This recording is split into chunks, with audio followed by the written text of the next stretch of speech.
So in Kant now, we're moving into the antinomies of pure reason next. And we will be moving then from psychology to cosmology. Under the categories of relation, we'll be moving from substance accident to cause effect, or in types of syllogism, we'll be moving from the categorical syllogism to the hypothetical syllogism, the if-then types of syllogism, which presuppose cause-effect types of thinking. And in doing so, we will have now 4 antinomies that will correspond to the 4 paralogisms of psychology. And antinomy simply means, comes from nomos, which means law. Antinomos is a set of incompatible laws. So there are going to be assertions that are made cosmologically about the universe that are completely incompatible with each other, but that both have valid grounds for maintaining and proving their assertions.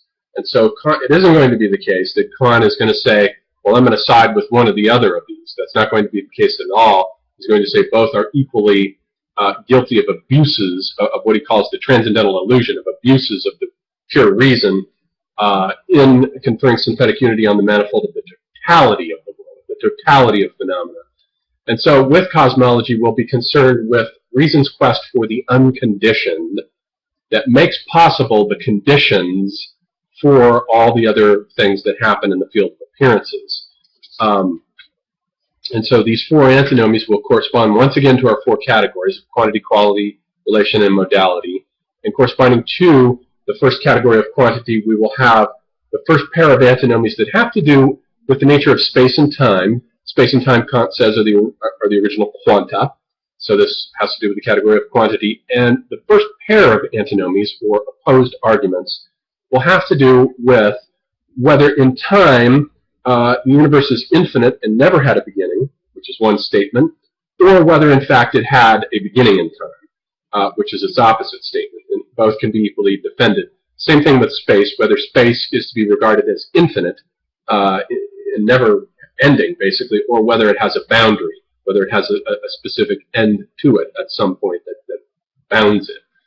And so time is made up of a series of conditions. Each moment is conditioned by the moment before it, according to Kant. So time is a series in which the present is always a moment that's been conditioned by the sum total of the endless series of all the other moments before it.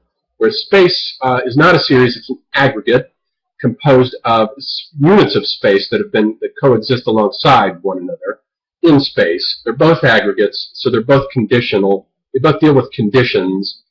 And what reason does is it takes from the understanding its concepts and turns them into transcendental ideas. And so from space and time, it wants now to go and find what the unconditioned was that made possible the conditional series of time, a first beginning in time, and that makes possible the conditioned number of spaces, a boundary, a limit to space. And so that will be our first antinomy. And the second one, which corresponds to quality, will then have to do with the nature of matter, which will have to do with whether matter is infinitely divisible or whether it stops and it's ultimately simple and made up of atoms. Now, the atomist hypothesis was something that had come in the 17th century. It was rediscovered by Robert Boyle, Descartes, Newton. They all brought it back in, and in doing so, they pulled the ontological rug out from underneath alchemy. Alchemy prior to this had been based on the cosmology of Aristotle, which was based on the 4 elements. Everything in the world is based on combinations of earth, air, fire, and water in varying degrees, and so that was the ultimate nature of matter until the atomist hypothesis came in to displace it. And so with regard to the antinomy of matter, matter will turn out, the antinomy will be matter is infinitely divisible and has no end, or matter is made up of atoms, of simple units that stop. And so there again, reason is looking for the unconditioned, the condition being the atoms themselves that make possible the series. And then for the category of relation, we have causality, which is absolute completeness in the organization of an appearance. And so with regard not to substance but to the accidents, which are the alterations that substance as subject undergoes in space-time. It's always subject to the law of causality, as we've seen, but now reason wants to know, if we have this endless chain of causes, reason wants to know, is there a first cause? Was there a first cause that set all this in motion, or is causality endless? And so the antinomy will be here that there is freedom or there is causality. Either the world is strictly determined by the law of causality, or there is freedom, presumably God's initial free act of creating the universe as the unconditioned that set everything in motion. And then finally, for modality, we will deal with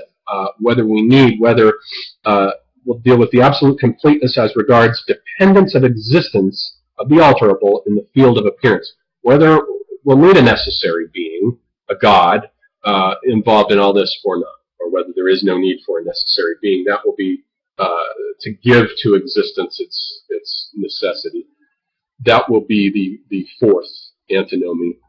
And so we're dealing here, note that what we're doing here is we're dealing with the cosmological world picture. This, once again, is Heidegger's Age of the World Picture. And what Kant is going to do here is he's giving us a synopsis of it on the eve of its disappearance. He's given us now, for the understanding and its various axioms and intuitions and analogies and so forth, and its postulates, he's given us the anatomy of the pure object X of science, the scientific object in an almost Platonic sense, with a capital S, capital O, scientific object. He's given us that. And now what he's going to do is proceed for the reason to give us the ultimate image of the cosmological world picture as it stood at the end of the Enlightenment. The Enlightenment is winding down here. Kant is basically at the transitional point between the classical age and the Romantic age. He's circumscribing the limits of reason. He's beginning to pave the way for the Romantics, who will then uphold feeling and emotion and subjectivity and so forth, in opposition to what they regard as the cold, sterile rationalism of the reason of the Enlightenment.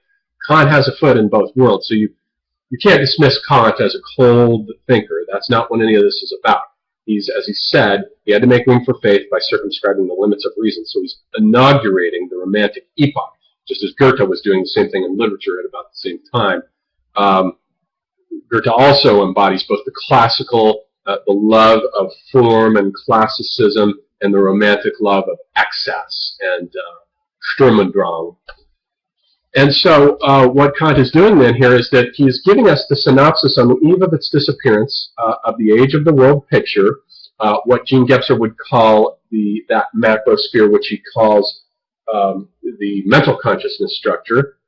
This is its full cosmological synopsis, what it looked like just before it's about to collapse. After Kant's done here, pretty soon will come Darwin, Marx, Nietzsche, Freud, each of whom will philosophize with a hammer that will aim blows at this macrosphere, which had been very solid and consistent for about 5 centuries, and it will collapse and crumble, just as Gebser said it would, or it did rather, and then in its place will come Gebser's integral modernist sphere, which is a much more fragile, unstable sphere that will only stay in existence in place of the mental consciousness macrosphere for only a few generations, down to about the time of World War II, when it too will then collapse. And we haven't had any kind of a validly functioning macrosphere in its place ever since then. So our world picture today is chaotic. It's made up of a multiplicity of world pictures in the plural.